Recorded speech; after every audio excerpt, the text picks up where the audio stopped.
അപ്പം നിന്നിലേക്ക് റബ്ബെ എല്ലാം ഏൽപ്പിച്ചു.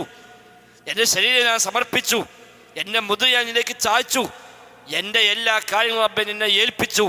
റഗ്ബത്തൻ വറഹ്ബത്തൻ ഇലൈക, നിന്നോടുള്ള പ്രതീക്ഷയോടെയും നിന്നെക്കുറിച്ചുള്ള ഭയത്തോടുകൂടെയും ഇതാ റബ്ബെ ഞാൻ നിന്നിലേക്കെല്ലാം തിരിഞ്ഞിരിക്കുന്നു. ലാ മൽജഅ വലാ മൻജ മിൻക ഇല്ലാ ഇലൈക. ലാ മൽജഅ, ഒരു അഭയസ്ഥാനവുമില്ല. മൽജഅ അഭയസ്ഥ, ലജഅ എന്ന് പറഞ്ഞാൽ അഭയം പ്രാപിച്ചത്. ലജഅ മൽജഅ ഷെൽട്ടർ, മൽജഅ ഷെൽട്ടറാണ്, അഭയസ്ഥാനം. ലാ മൽജഅ, ഒരു അഭയസ്ഥാനവുമില്ല. വലാ മൻജ, ഒരു രക്ഷാസങ്കേതവുമില്ല. മൻജ നജാത്ത്, നജ രക്ഷപ്പെട്ടു, നജാത്ത് രക്ഷ. മൻജ രക്ഷപ്പെടുന്ന സ്ഥലം.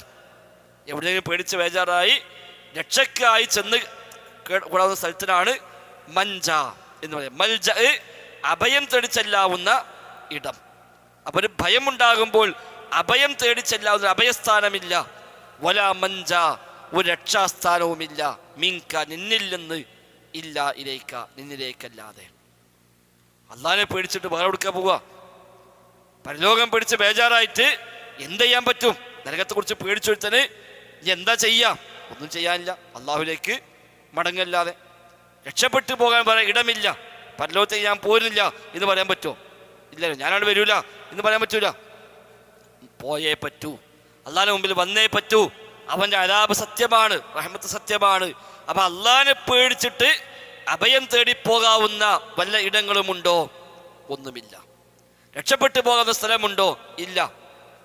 അങ്ങനെ ചെന്ന് രക്ഷ പ്രാപിക്കാൻ പറ്റുന്ന വല്ല സങ്കേതവുമുണ്ടോ? ഒന്നുമില്ല. ഉള്ളത് എവിടേക്കാണ്? ഇല്ല ഇലൈക, നിന്നിലേക്കല്ലാതെ. രക്ഷ തേടാനുള്ളത് പഠിച്ചവനോട്, അഭയം തേടി ചെല്ലാനുള്ളത് അള്ളാഹുലേക്ക്. അതല്ലാതെ വേറെ എവിടെയും ചെന്ന് അഭയം തേടാൻ റബ്ബേ എനിക്കാരുമില്ല. ഒരാളും അഭയം നൽകുന്നവരില്ല, ഒരാളും സഹായിക്കുന്നവരില്ല, ഒരാളും രക്ഷ നൽകുന്നവരില്ല. അവിടെ റബ്ബിൻ്റെ അദാബിന്ന് രക്ഷ നേടി റബ്ബിലേക്കേ ചെല്ലാനുള്ളൂ. അള്ളാഹിന്റെ റഹ്മത്ത് പേടിച്ചുകൊണ്ട്, റഹ്മത്ത് പ്രതീക്ഷിച്ചുകൊണ്ട് തേടി ചെല്ലാനുള്ളത് ആ റബ്ബിലേക്ക് തന്നെയാണ്. അല്ലാതെ പഠിച്ചവൻ റഹ്മത്ത് വാങ്ങിത്താൻ വേറെ എത്തില്ല, അള്ളാഹിനെ അദാബിനെ രക്ഷപ്പെടുത്താൻ വേറെ പോയി കാണാൻ ആ പരിപാടികളൊന്നും ഇല്ല. എല്ലാം റബ്ബെ നിന്നോട് മാത്രം. എനിക്ക് അഭയസ്ഥാനം നീയേ ഉള്ളൂ, രക്ഷാസങ്കേതം നീയേ ഉള്ളൂ റബ്ബേ. ഇതാ ഞാനൊക്കെ സമ്മതിക്കുന്നവരാണ്. എനിക്ക് നീ അല്ലാതെ മറ്റാരുമില്ല. നിന്നോടെ തേടാനുള്ളൂ, നിന്നോടെ അഭയം പ്രാപിക്കാനുള്ളൂ, നിന്നിലേക്കാണ് എല്ലാം സമർപ്പിക്കാൻ. അതുകൊണ്ട് ഇതാ റബ്ബെ ഞാൻ എല്ലാം നിന്നെ ഏൽപ്പിച്ചു.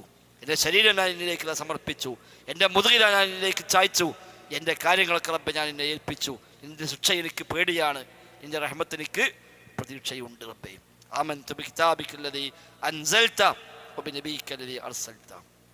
ആമൻതു, ഞാൻ വിശ്വസിച്ചിരിക്കുന്നു റബ്ബെ, ബികിതാബിക, നിന്റെ കിതാബിൽ, അല്ലദീ അൻസൽത, നീ ഇറക്കിയ നിന്റെ കിതാബിൽ ഞാനിതാ റബ്ബെ വിശ്വസിച്ചിരിക്കുന്നു. കിതാബിൽ മാത്രമല്ല, വബിനബിയിക, നിന്റെ നബിയിലും ഞാൻ വിശ്വസിച്ചിരിക്കുന്നു റബ്ബെ, അല്ലദീ അർസൽത, നീ അയച്ച റസൂലായി നിയോഗിച്ച നിന്റെ നബിയിൽ ഇതാ റബ്ബെ ഞാൻ വിശ്വസിച്ചിട്ടുണ്ട്. അപ്പം എൻ്റെ ഈമാൻ ശരിയാണ്, എൻ്റെ കിതാബ് ഞാൻ അംഗീകരിക്കുന്നു, മുഹമ്മദ് നബിയെ നബിയായി സമ്മതിക്കുന്നു. നീയാണ് എനിക്കെല്ലാം എന്ന് ഞാനിതാ നിന്റെ മുമ്പിൽ സമ്മതിച്ചു പറയുന്നു. എനിക്ക് നിന്നോടല്ലാതെ മറ്റാരോടും അഭയം തേടി പോകാൻ ആരുമില്ല. അതുകൊണ്ട് റബ്ബേ ഇതാ എല്ലാം നിന്നെ ഏൽപ്പിച്ചിരിക്കുന്നു, നീ സ്വീകരിക്കണേ, തൗഫീഖ് നൽകണേ എന്നാണ് ഈ പ്രാർത്ഥനയുടെ അർത്ഥം. ഇപ്പം രാത്രി ഇതാ അതൈത മൽജഅക, നിന്റെ കിടപ്പറയിലേക്ക് നീ ചെന്നാൽ, വുളൂ ചെയ്ത് കിടക്കാൻ വന്നാൽ ആ കിടപ്പറയെത്തി ഈ പ്രാർത്ഥന നീ പ്രാർത്ഥിക്കുക. ഇത് അർത്ഥം പറഞ്ഞ് ആത്മാർത്ഥമായി നിർവഹിക്കുന്ന ഒരാളെ സംബന്ധിച്ച് ഓൻ്റെ എല്ലാം ശരിയാവുമല്ലോ. അവൻ്റെ വിശ്വാസം ക്ലിയറാകും, ഓൻ്റെ എല്ലാ റൂട്ടും ക്ലിയറാകും. ആ പടച്ചറബിനെ പറ്റി ആ വല്ലാത്തൊരു തവക്കുലും വല്ലാത്തൊരു എഴുത്തിമാതും അവനുണ്ടായി വരും. അള്ളാഹു അല്ലാത്ത ഒരാളിലേക്ക് പോകാൻ അവനെ കൊണ്ടിട്ട് കഴിയുകയില്ല. ആ കിതാബും റസൂലും അതിനെ ഫോളോ ചെയ്തുകൊണ്ട് മാത്രമേ അവന് മുന്നോട്ട് പോകാൻ പറ്റൂ. അപ്പം തൻ്റെ വിശ്വാസം ഇതാണ്, എൻ്റെ നിലപാടിലാണ്, എൻ്റെ രീതിയിലാണ്, എല്ലാം അള്ളാഹിൻ്റെ മുമ്പിൽ അവിടെ തുറന്ന് സംബന്ധിച്ചുകൊണ്ടുള്ള പ്രാർത്ഥനയാണ് ഈ പ്രാർത്ഥന ബിലങ്ങൾ പഠിപ്പിച്ചത്.